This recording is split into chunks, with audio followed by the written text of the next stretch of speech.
In a small, isolated village nestled deep within a dense forest, there was an old legend that had been passed down through generations. The villagers spoke of a sinister presence that lurked in the woods, watching and waiting. They called it the Silent Watcher. It was said that the Silent Watcher had no form and no face, yet it could be seen by those who ventured too far into the forest. The stories described it as a shadow that moved without a source, a cold wind that whispered in the dead of night, and eyes that seemed to pierce through the darkness, even though no eyes were visible. Most villagers dismissed the tales as mere folklore, a scary story to keep children from wandering too far from home. However, there were a few who believed in the old legends, especially those who had experienced strange occurrences firsthand. One such believer was an elderly woman named Eliza. She lived alone in a small cottage at the edge of the village, close to the forest. Eliza was known for her wisdom and her deep connection to the land. She often warned the children about the forest, telling them not to venture too far or to stay out after dark. One evening, as the sun began to set and a thick fog rolled in from the forest, Eliza heard a soft knock at her door. When she opened it, she found a young boy, no older than 8, standing on her doorstep. His eyes were wide with fear, and he clutched a tattered teddy bear tightly to his chest. "Please, ma'am, I think I'm lost," the boy stammered. "I wandered too far into the forest, and now I can't find my way back." Eliza quickly ushered the boy inside and closed the door behind him. She offered him a cup of warm tea and a blanket to wrap around his shoulders. As she sat down across from him,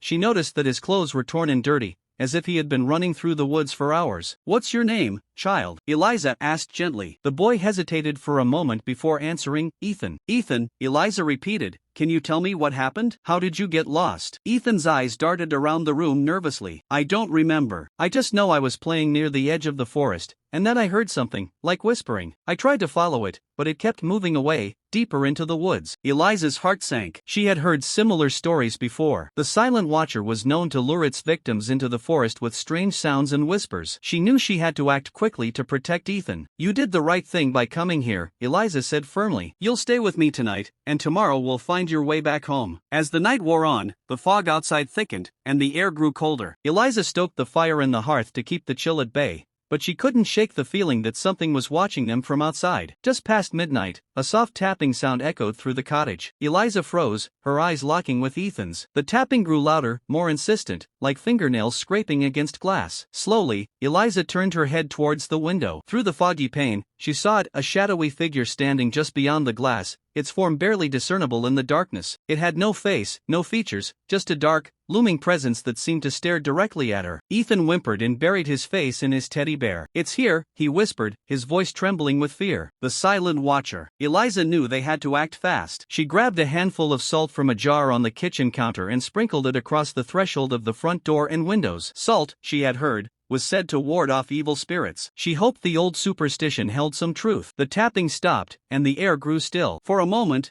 there was silence. Then, without warning, the door burst open, and a gust of icy wind swept through the cottage, extinguishing the fire in the hearth. The shadowy figure stood in the doorway, its form twisting and contorting as if it were trying to force its way inside. Eliza grabbed Ethan's hand and pulled him towards the back of the cottage. "We have to leave, now," she shouted. They ran out the back door and into the fog-covered forest, the cold wind biting at their skin. The shadows seemed to move around them, closing in, whispering in a language neither of them could understand. Eliza led Ethan through the woods, her heart pounding in her chest. She knew these woods well, but in the thick fog, everything looked different, distorted. She could feel the Silent Watcher closing in, its presence growing stronger with every step. Finally, they reached a clearing, and in the distance, Eliza could see the faint glow of the village lights. "We're almost there," she whispered, squeezing Ethan's hand. But as they approached the edge of the clearing, a dark figure stepped out from the shadows, blocking their path. Eliza gasped, her grip on Ethan tightening. The Silent Watcher stood before them, its form shifting and flickering like a flame in the wind. Desperate, Eliza reached into her pocket and pulled out a small silver locket, a family heirloom she always carried with her. She held it up to the shadowy figure,